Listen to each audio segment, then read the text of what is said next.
Life is a complicated thing. A lot of the time we want things to happen the exact way, and if that doesn't work, we get really frustrated. So we plan it out as much as we can to prevent these events of failure. But even with all this planning, we still don't get our way most of the time. A lot of people will think that maybe it's just bad luck, or bad timing. Sometimes even throwing the not so rare excuse of not being well prepared. One thing is certain though, that we as individuals have no control over others, and that others have control over us.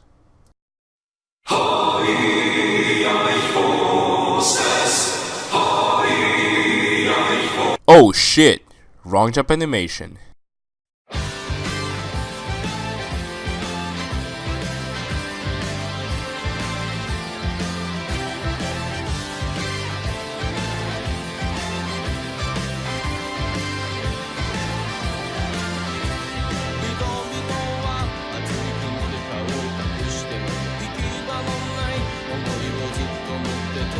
The Tatami Galaxy has a very refreshing setting. Unlike many anime, it is actually set within college. It isn't like most of the shows out there with generic tropes and character archetypes that are usually set in high school.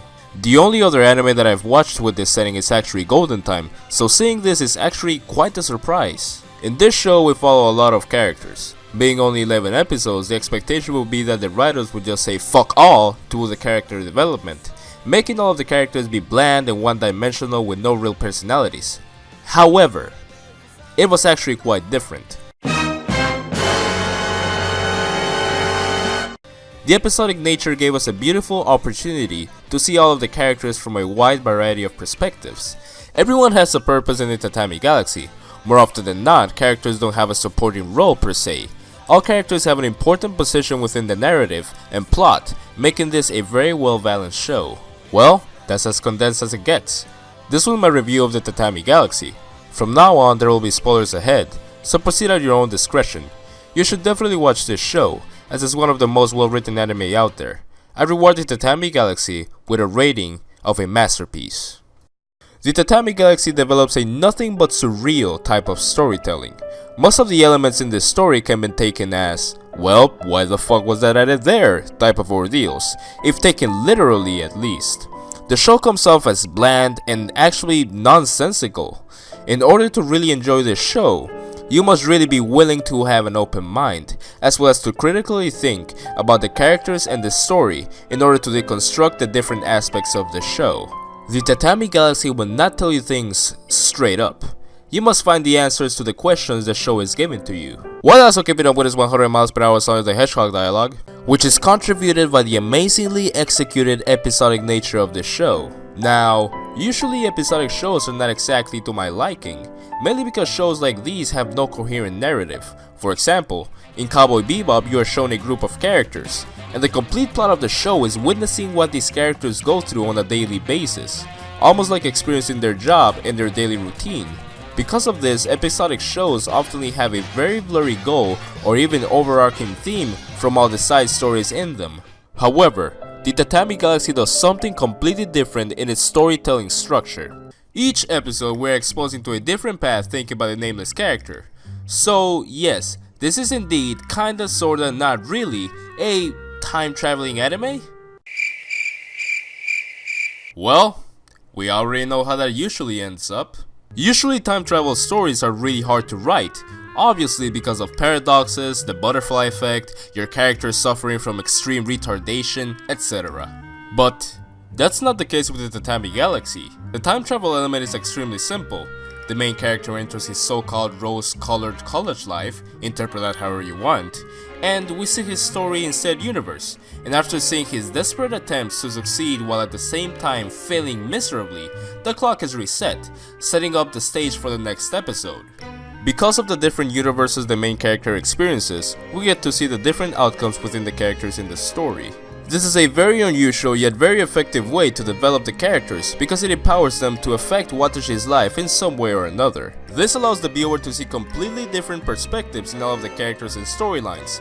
Even the secondary characters that did not get enough of a spotlight in the prior episodes get some sort of focus in different ones. This enables the characters to carry some weight and importance in the show, allowing literally no characters to be fodder or carry little to no importance. That's not to say that the characters in this show are generic at all.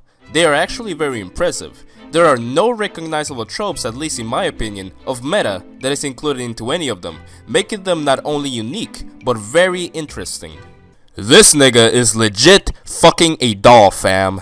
If that's not unique, then I really don't know. As stated before, this show cannot be enjoyed without having a cleansed eye. You really have to open your eyes in order to see the incredible writing hidden within the bizarreness of this show. The Tatami Galaxy is in a college setting. Because of this, most of the messages this show portrays are direct connections to what life is about.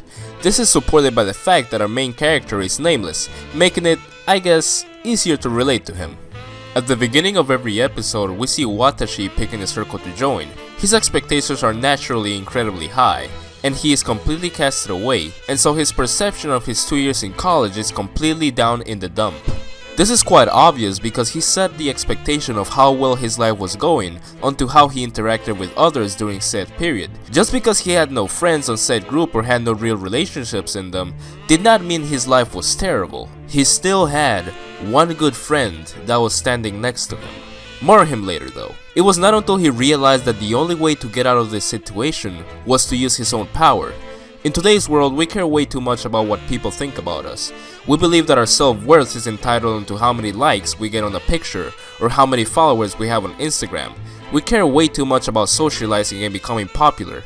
In order to even think about those things, wouldn't it be logical to try to fix yourself first? This then connects to one of my favorite characters, Osu. Osu seems to have the perfect life.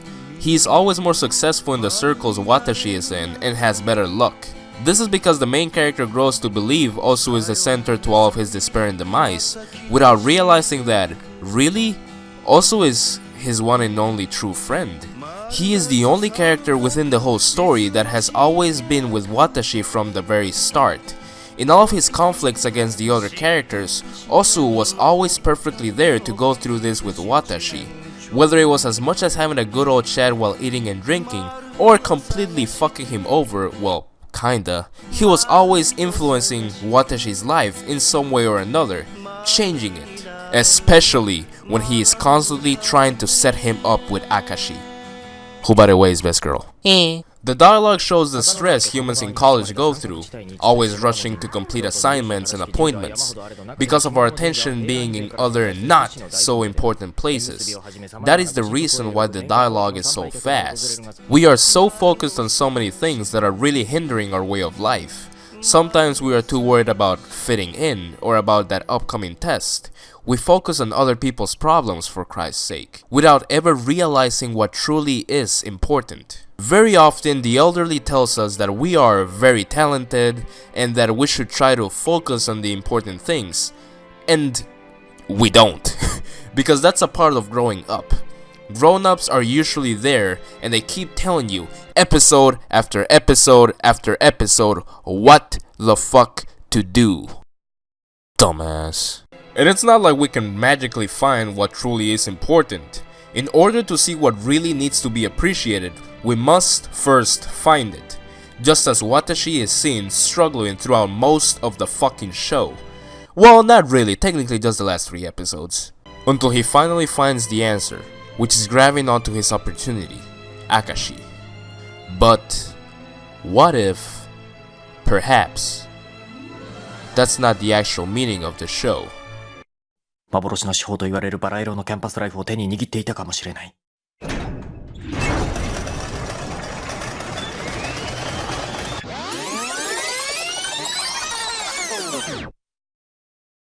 Now, although the Tatami Galaxy covers the human notion to blame others instead of yourself, and focusing on other things instead of what truly is important, the real meaning behind this show is to experience. Throughout all of the episodes of this show, Watashi did nothing but experience. Going through trial and error is a crucial step in the developmental phase of a character, directly shown from every time reset Watashi experiences. These events of failure not only teaches Watashi, it shows him that in order to succeed in his life, he must first do what he truly desires to do. This is perfectly portrayed by Master Higuchi, his mentor. This man gives no fucks about what people think of him. He just lives his life as he pleases, experiencing what he wants to experience, and so he tries to show Watashi the correct way to live his life, as a free soul, because your eyes will only truly open until you come to terms within yourself.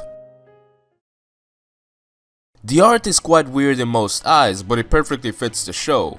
Madhouse portrayed perfectly the overcomplication of Watashi's life through the very quirky and weird simple animation. As an example, people in high school get really hung up over little things. We make big deals out of everything and waste away our life making easable fixable things a bigger hassle than it should be. The art style also contributes to the crazy and blurry state of mind of our main character, also showing many instances in which scenes are filmed and then combined with traditional animation, which is just a beautiful idea. Not only is this palette cleansing from all of the kawaii desu flashy ass animation we see every fucking day, it also connects to the overall theme of the show, bridging the viewer with realism.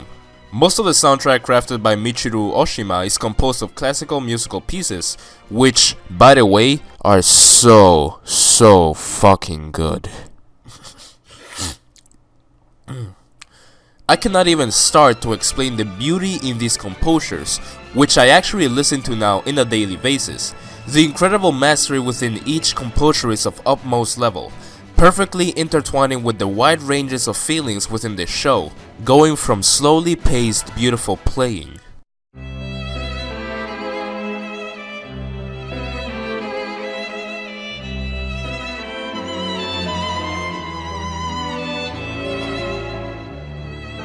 to creepily intense.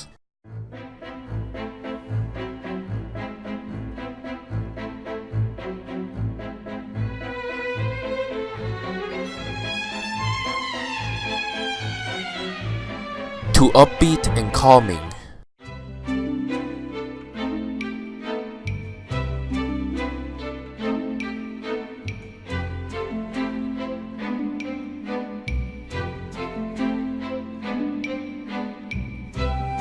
To even the utmost pits of depression.